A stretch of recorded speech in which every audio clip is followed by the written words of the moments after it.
reincarnated after choking on some water. However, despite the cliche of being sent to another world as a stud with overpowered abilities, he is rather transformed into a tree. Yes, a tree, facing many challenges in his survival. For example, the lack of limbs Yujayu decides to survive. Join him as he makes his way to becoming a tree god while making full use of his tree-lie abilities. The story begins in a mysterious forest, at the center of which resides a tree unlike ever seen before. All of a sudden, a voice comes out of the tree. The voice is revealed to be the tree itself. As the tree claims that it is about to choke and die, it then notices its surroundings and wonders where on earth it might be. Upon further investigation, it finally realizes that it has been transformed into a tree. Thinking that this all might be just a dream, the tree tries to fall back asleep again, hoping he will soon wake up from this nightmare. But his hopes don't come to fruition as he finds himself unable to sleep and to still be a tree. Suddenly, the voice inside the tree remembers that it choked on some water. Consequently, he theorizes that he has been transmigrated, cursing his fate to be reincarnated as a tree rather than a young man with a harem of beautiful girls. The tree wonders what it has done to deserve such a punishment. Suddenly, it realizes that trees do not have any sort of eyesight. However, for some weird reason he can see. It then tries to move its branches, finding that it is able to move only 1 out of the 50. Blaming his fate yet again, he sees an aeroplane up in the sky. This causes him to think that he might still be in the same era as when he was alive. Just then, 2 bees show up, buzzing all around him. Getting annoyed at their actions, it uses its only moving branches to kill them both in a single strike. Suddenly, he receives 0.2 evolution points, just as a stats bar appears before him. Now being named Yujayu, he then uses his newly acquired points to strengthen his branches. Upon doing so, he becomes able to move another branch. Half a month has passed, and Yujayu is now able to manipulate all of his branches independently. Being much stronger than before, he tries to use his techniques on a boulder near him, but fails to reach it. Nonetheless, even though his attack failed to make contact, he manages to shatter a piece of the boulder via the shockwave it produced. Now with the ambition of one day becoming the world tree of this planet, Yujayu continues to grow himself and his powers. Having no need to study, play, or even work, he spends all his time traveling his path to become a tree god. He also realizes that this world and his original world are different from each other as this one is filled with mutated air. He also happens upon a nest of baby peregrine falcons, which is calling Yujayu their home. Wondering if he can tame these beasts and get help in practicing for air battle, Yujayu takes it upon himself to hunt and feed the neglected nest. After killing and feeding a rabbit to the falcons, he then tries to strengthen his roots. But he finds that roots cost 1 point rather than 0.1 for branches to strengthen. Claiming that the roots must be more important, he decides in favor of it. Although this causes him tremendous pain, as though he is being hit by an electric drill. His suffering pays off as he can now manipulate his root, just like his branches, which are considerably thicker and stronger.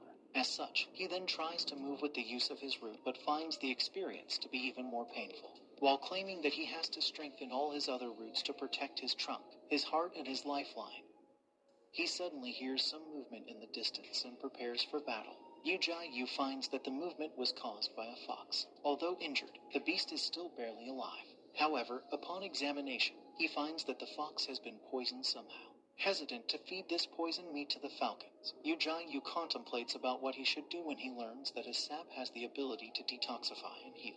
Deciding to test this revelation out, he helps out the fox. His sap seems to be majorly effective as the fox immediately gets back up, feeling better than ever.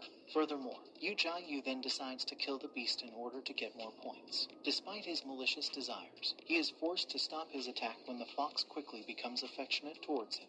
As the fox rubs against him, he is clearly taken aback by its cuteness and decides to pet it. Suddenly, the fox starts to shine.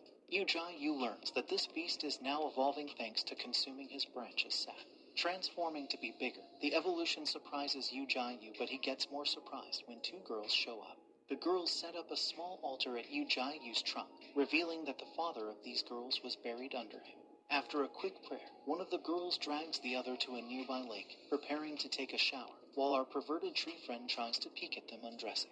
But his dreams are crushed as his view gets blocked by another tree. Trying to readjust his position, Yujayu tries to move around a bit but again experiences unimaginable pain. Cursing his inability to move, he decides to cease his foolishness. As the girls get done with their shower, they head back to their village and promise again to return soon. A week has already passed since the girls came to visit, and Yujayu has progressed significantly. He also feeds his sap to the peregrine falcons, increasing their growth process by a lot. Now having a red fox and a group of falcons at his side, he has now gotten closer to his goal of becoming a tree god. As some time passes, he also decides to take down a beast which has been targeting him for a long time, a golden eagle. With the help of his new pets, he manages to lure the eagle within his range and promptly defeats it. However, after gaining victory against this measly bird, Yu claims that he has to get stronger in order to survive. He claims that if he is to encounter a beast of the same level as him, due to his inability to move, he is sure to die. Furthermore, he theorizes that there is going to be at least one monster capable of defeating him in the vast canon where he resides. As such, he cannot act carelessly. Not only himself, but even his pets also need to get significantly stronger so they can keep surviving. Nonetheless, as they all work hard and working together to defeat the eagle, Yu decides to give them a treat, some of his yummy sap. But their celebration is interrupted when they encounter yet another powerful monster, a war axe snake. This foe quickly destroys 26 of Yu's branches in a single blow. Upon checking the stat bar, he also learns that this snake was on the same level as him, a level 9. The red fox, now named Xiao Hong, starts to act aggressively towards the snake, revealing this snake to be the one who poisoned him previously. Suddenly, their enemy launches a powerful attack. Yu orders everyone to hide behind him and then proceeds to block the attack. Using the points he gathered up, he quickly strengthens all of his roots and manages to barely block the attack. Not only that, but he also attacks the snake, but his attack fails to penetrate the tough skin of his foe. Thankfully, this attack makes the snake second-guess this fight, and it quickly leaves. While Yu barely manages to survive, he blames his weak self for this incident. Suddenly, a message screen pops up asking, "Do you wish to evolve?" Never wanting to be in a situation similar to this ever again, Yu presses yes without hesitation. In just a few seconds, he then starts to evolve, growing bigger and stronger. Having all his roots and branches restored, he finds that even his pets have been affected by his evolution. As such, he decides to promptly send out his falcons to locate the war axe snake. As they speed off in the distance, Yu notices that the falcon's speed has risen. Moreover, he also notices a commotion, finding that the two girls from before are being chased by many monsters. From this, Yu learns that all monsters in the area are attracted to him because of his sap. However, this doesn't mean he will allow them to eat him. Red Fox and the Falcons quickly defend the girls while Yu starts to clobber up all the monsters. Launching out strong attacks, he quickly deals with the beasts, but decides to keep a few stronger ones alive to nurture and train. Now, he turns his attention to the girls, who are knocked out cold due to the shock. Wondering about what he should do with them, he feels that killing them would only attract more attention.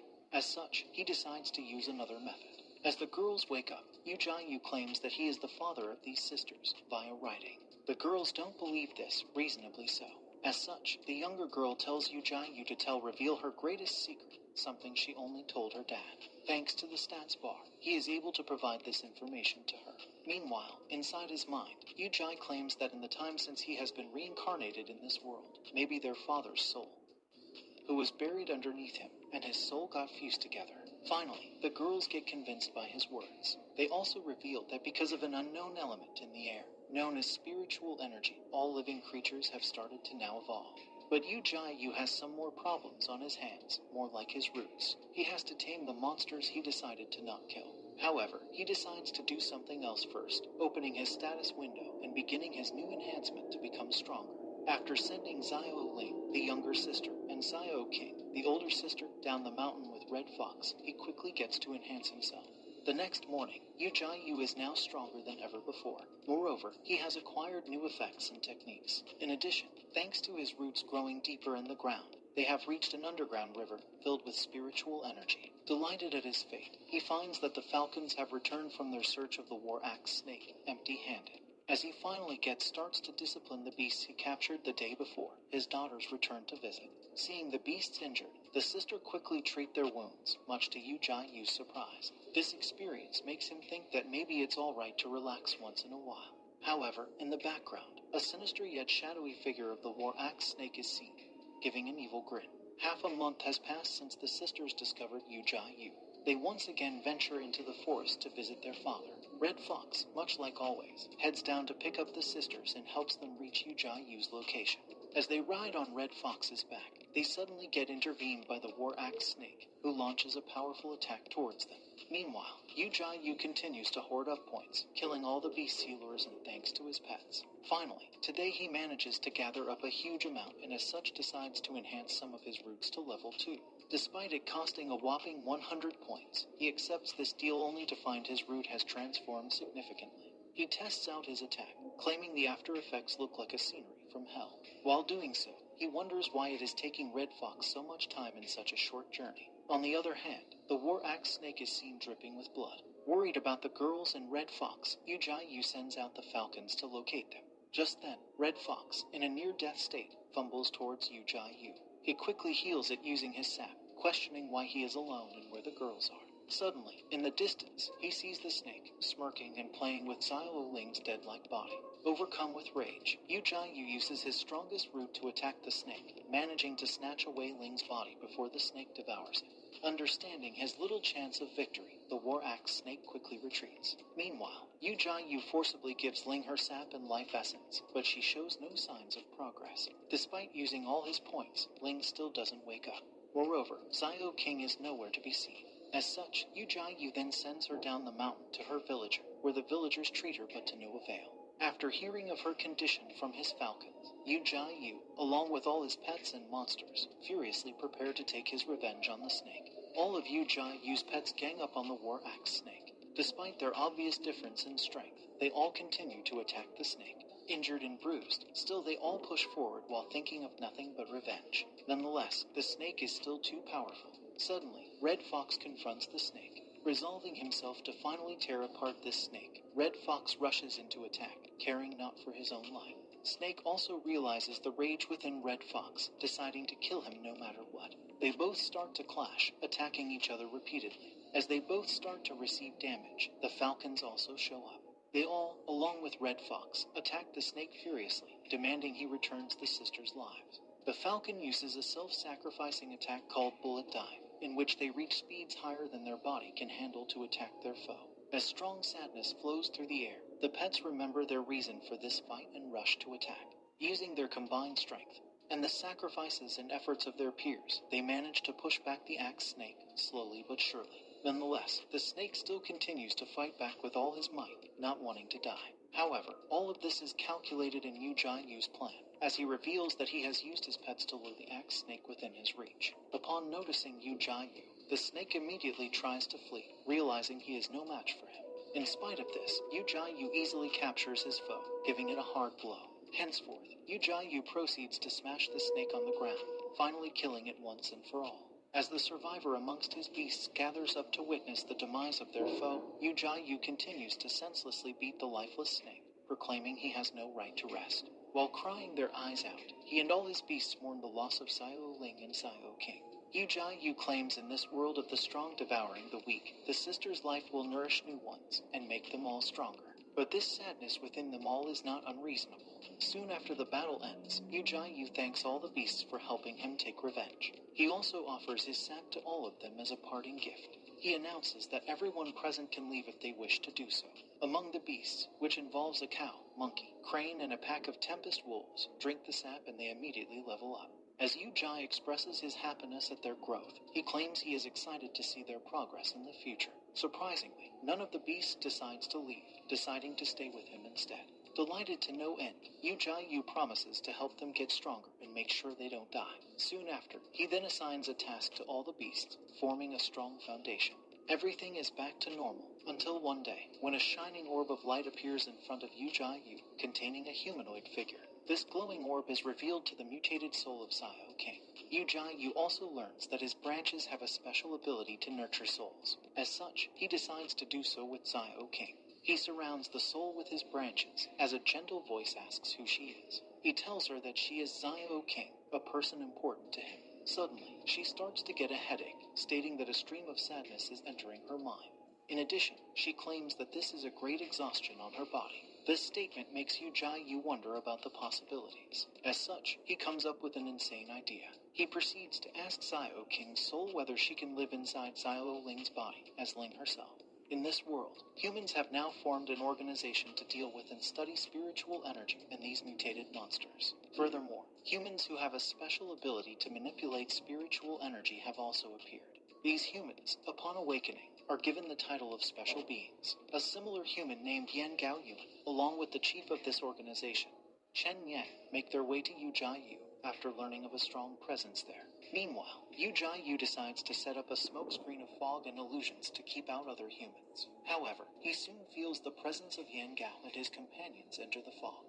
Back to Yan Gao and his group, who have Yujiayu's fog but are unable to continue because of it. Chen Yang orders some people to watch their vehicles while others enter the fog and visit the village. Along with them, they take special ammunition which has been created solely for these mutated beasts. Yujiayu, in the meantime, has convinced King of his plan and she tries to fuse with Ling's body. Just then, she sees the image of Yan Gao, who has entered the village and claims that Ling can be revived. While King tries her best to fuse with Ling's body on her end, remotely, Yan Gao also pulls out a mysterious red potion, claiming that Ling has a special ability which is needed in these disastrous times. He feeds this potion to her. As this potion enters Ling's body, King feels an immense rush of power, and she finally manages to take over the body. This causes Ling to immediately wake up, much to everyone in the village's surprise. Yujiayu orders King to retrieve information on the humans who have entered the village. Later that night, the villagers throw a party to celebrate Ling's recovery. During the party, Ling makes contact with Yan Gao and asks him their reason for coming here.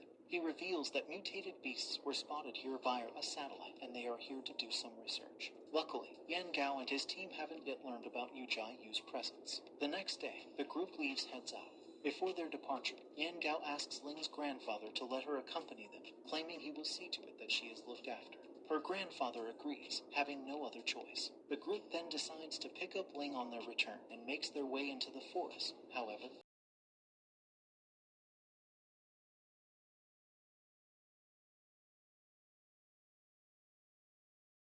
tails between their legs and run away. Yan Gao thinks to himself that the honey badger, having received 2 pricing shots, will most probably not survive their confrontation. Meanwhile, Yujiayu feels relieved after getting rid of the pests who've entered into his territory, wishing they decide to not return for a while. Claiming he wanted to kill every single one of them where they stand, he decides against this in order to not attract more attention. In addition, he also claims that their investigation will be put on hold because of this incident. However, when they eventually return here again, they will take their last breaths. As such, he also vows to himself to evolve to a point where no human will be a match for him.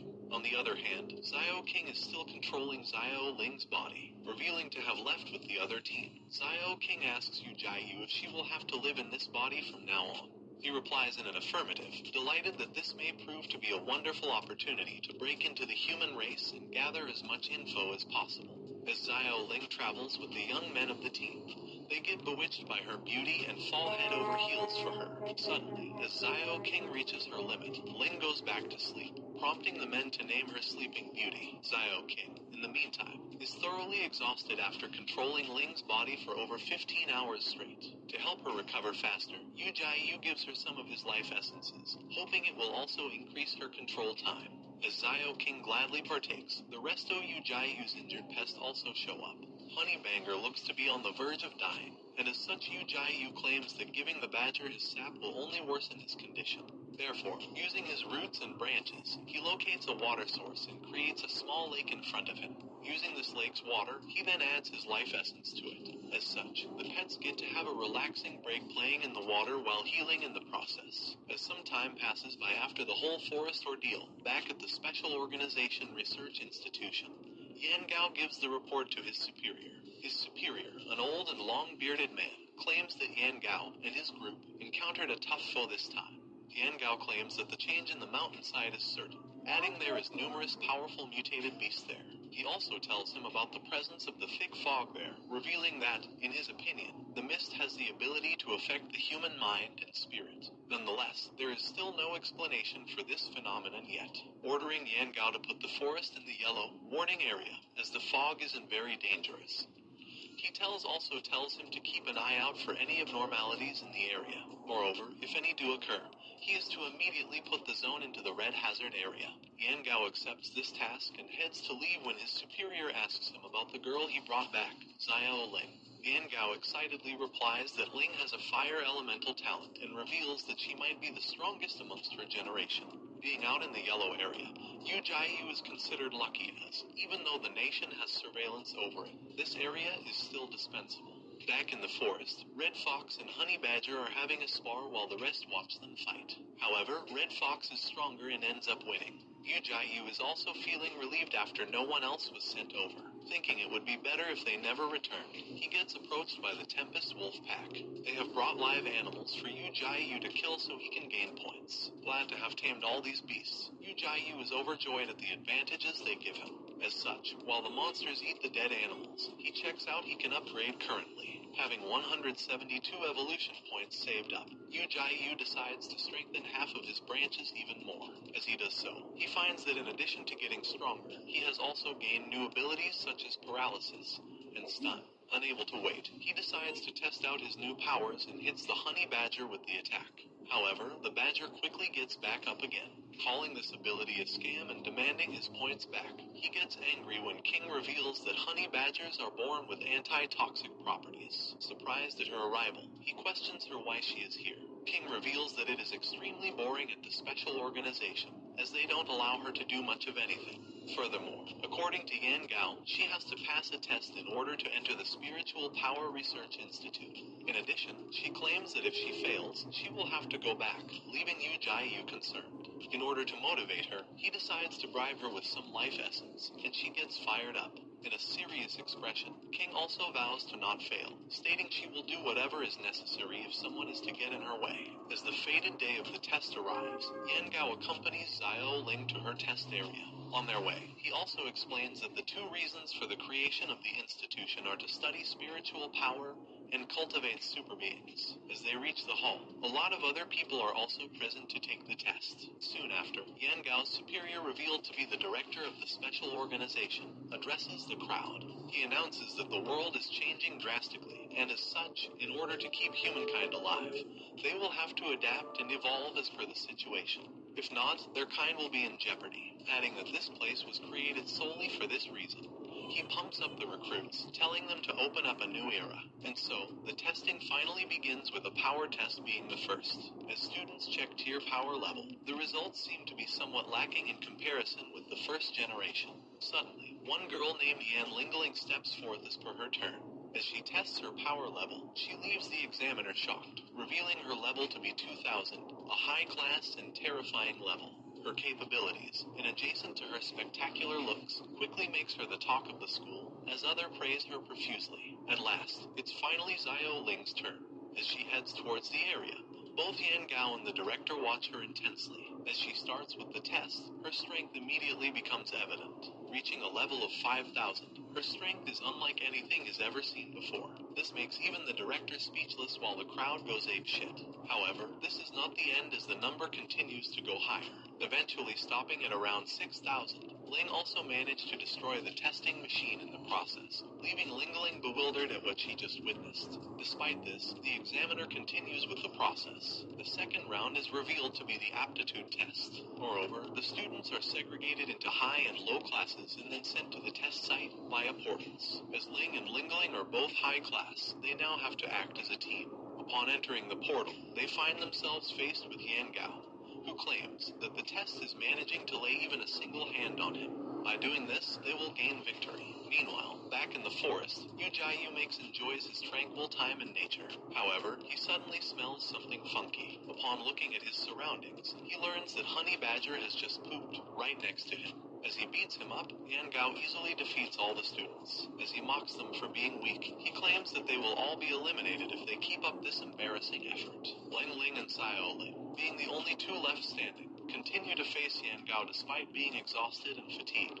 With only 10 minutes left remaining until the test ends, he tells them to work hard only that might be able to keep them from being eliminated. Lingling is already at her limit and is unable to do much. On the other hand, Ling, after hearing that she could be sent home, refuses to be eliminated and suddenly powers up immensely. Using her fire elemental talent, she rushes into her unshaken and confident enemy. Surprised to see her using flames to speed up her attack, Yan Gao wonders how much she can control her fire. As he tries to mock her in order to infuriate her, Ling again speeds up significantly, managing to pull off advanced techniques. As such, she again rushes into her foe, who barely manages to avoid the onslaught of blows. Just as she finally finds an opening, Lingling interferes with her attack. She kicks Ling in the face, sending her flying. Lingling, barely in time, manages to make contact with Yan Gao and advances into the next round. Yan Gao, on the other hand, rushes to check up on Ling, who is bleeding heavily. Suddenly, Lingling starts to ridicule Ling, claiming she is no match for her and she should just return to the mountains where she came from. Ling, remembering her vow to not let anything interfere with her plan, decides to deal with the one who interfered in her battle. As such, she quickly rushes to Lenlim, grabbing her by the face and mashing her head into the ground. Unable to respond or defend, Lingling receives heavy damage. She tells Ling to stop, claiming the examination is already over. She also asks if she wants to kill her, to which Ling replies yes, just as she hits Lingling with a powerful attack. With intense bloodlust, her attack gets stopped by Yan Gao in the nick of time. He also calms Ling down, telling her that she has passed the test. Upon hearing this, Ling quickly turns back to normal, while Lingling is left paralyzed by fear and knocked unconscious on the ground. As Yan Gao thinks he might have bitten off more than he can chew, the director is overjoyed at Ling's abilities and wants the school to dedicate their time to properly cultivating her. Soon after passing, King, who is controlling Ling remotely, tells her result to Yu Jai-yu, making him delighted upon hearing the news. She reveals that in her school, she is now considered a genius who managed to reach the 8th class at a very young age. Furthermore, Yu Jai-yu reveals that the villagers have all also moved towards the cities, deserting their homes in the mountains for the future's sake. Time flies by, and now winter has already arrived. Despite the weather, he continues to evolve further, evolving his breaks one at a time. As he claims that the crisis will not stop in spite of it being winter, he states that the smell of death and blood will soon engulf the air. Meanwhile, a shadowy figure of a powerful beast can be seen in Yu Jai-yu's forest. On the other hand, in the Northwest Territories, the special organizations have finally reached a cave. Revealing this cave required many sacrifices to reach, they are still happy that they have managed to discover the pit of spiritual stones. Suddenly, the troops hear an unsettling and unpleasant growl. As they turn back to take a look around, they find a sliver centipede, a strong mutated monster. The centipede then proceeds to attack the troops, as they all run around helplessly trying to defend themselves. On the flip side, Yu Jai-yu has finished enhancing his branches, happy that he is about to reach rank 2. He claims he only has to evolve 8 of his roots to achieve this. In addition, he states that when he does become rank 2, nothing, except for maybe nuclear weapons, will be able to defeat him. However, he also theorizes that after attaining the rank, humans will discover their existence because of the fluctuations caused by evolution. As he genuinely fears humans for the first time as a non-human, Xiao King interprets his thoughts while claiming a huge problem has occurred. Back at the Special Research Institution, Yan Gao learns that every single member of the Northwest Squad has been exterminated as the spiritual power leaked out of the stones and attracted many mutated beasts to them. Revealing that there were only a huge amount of mutated mice and birds at first, they announced that a sliver centipede, with a spiritual level of over 120,000 has appeared there. Therefore, in order to deal with such a formidable enemy, extraordinary forces are sent out. Nonetheless, even for them, this fight is not going to be easy. Meanwhile, Yu Jai-yu learns that humans have recently discovered a spiritual ore stone and a natural mine along with it. The spiritual stone is revealed to be a stone with a lot of energy inside it, which can aid in upgrading body strength at high speeds. Upon its discovery, all the institutes fell into dispute over it, as King claims that this discovery will enable humans to keep up with the evolution of the beasts. Yu Jai-yu is visibly enraged, claiming his plan to evolve further than any human might be able to have failed. He curses humans and their adaptability. Furthermore, King also informs him of the appearance of the sliver centipede, a rank 2. He adds that the soldier deployed there for protection have all been slaughtered, along with about half of the extraordinary team. This statement leaves Yu Jai-yu perplexed, as he wonders how that centipede manages to reach a high rank while still being Loki. He inquires if the humans have deployed a team to fight back against this monster, however, leans that since the organization prepared for something like this, they still haven't. He also asks her if he might be able to beat it, but learns while the centipede has a level of 120,000, he has a level of only 16,000. Soon, Ling returns after her report to H Institution. Once there, she asks to visit the Northwest in order to see the centipede, but her request gets refused. Meanwhile, Yu Jai-yu is still gathering up points to evolve. A Upon hoarding the required amount, he enhances all his roots at once, experiencing immense pain. Despite this, he continues while on the other side. Honey Badger is seen injured and bleeding. The honey badger is revealed to be out on a normal hunting trip. As he catches some food and prepares to eat, he runs into a group of poor and hungry otters. He shares his prey with them, despite making a god-awful face, and they quickly become pals. As it decides to head back after finishing its meal and receives a nut as a token of gratitude, it suddenly gets attacked by a large beast. This dinosaur-like monster makes Honey Badger lose his mind, and in an attempt to get the first hit in, he rushes to attack the beast. However, he gets easily defeated and receives heavy damage. The Tempest Wolves eventually find Honey Badger's injured and bleeding body. They decide to bring it to UJIYU, who claims that he's lucky to have managed to survive this confrontation as the foe was much stronger than him. Nonetheless, UJIU proceeds to feed the badger his sap and puts him in the Lake of Healing. On the other hand, he sends out the pack of Tempest Wolves and Red Fox to locate the beast which injured his beloved pet, while making a terrifying expression, claiming that this monster has managed to keep hidden. Despite the thick mist, it should not be a pushover. As such, he cannot let it continue living here, classifying this beast to be a major threat. Suddenly, King also chimes in and wants to fight this foe. Yu, again, is surprised to see her arrive so quickly. She tells him that she has found Lynch, something which might be able to suppress his presence. Nonetheless, she classes him it will be difficult to retrieve this Lynchie. He tells her to take it easy, telling her not to rush. Suddenly, an epiphany strikes him as he remembers something important. He remembers the underground river filled with spiritual energy, which he previously detected via his roots. He theorizes that this energy might be from a mine of spiritual stone, where they might be able to recover some Lingchai. This also makes him think that their current foe must also possess some. As such, he orders his pets to only locate this monster and not confront it, calming they will die if they choose to do so. Moreover, he dived the pets into 3 groups. Red Fox and the Wolves are tasked to check out the scene. Crane and the Falcons are ordered to check the sky, and King is tasked to find the monster underground, near the mine, reminding them all to avoid confrontation. He orders them to leave and they all get to their tasks. As finds the river and continues upstream, she finds that the situation is just like Yu-Jai-Yu's prediction. The river is covered with spiritual stones. Happy she managed to locate this so easily, she then suddenly hears a roar. Emanating from this roar is a powerful energy, something QNNG claims to be at a level higher than Yu-Jai-Yu. Upon further investigation, she finds that the monster in question is an Earthstone elephant turtle. She claims that it is fortunate that they managed to find this monster so earlier, as if it was given more time, it would have further evolved into something unimaginable.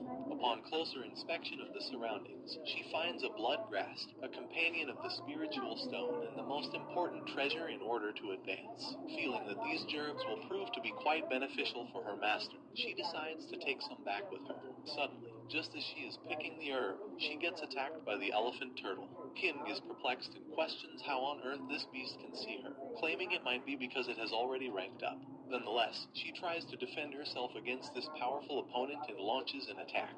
However, the beast also responds in kind, and his attack's shockwave notifies the rest of the pets. Meanwhile, Yu-Jai-Yu, thanks to his roots, has learned that King has encountered and enraged the beast. As he checks up on the badger's condition, he finds him to be gone. Badger is revealed to have traveled all the way down in order to take his revenge on the one who trampled over him. As such, he faces the elephant turtle, and so an eoic bat ensues. Honey badgers repeatedly attack his opponent haphazardly, caring not for himself. Despite receiving major damage, he continues to get back up. Hyung claims that it will die at this rate, but Badger, never wanting to be helpless ever again, still vows to defeat his foe. The end. For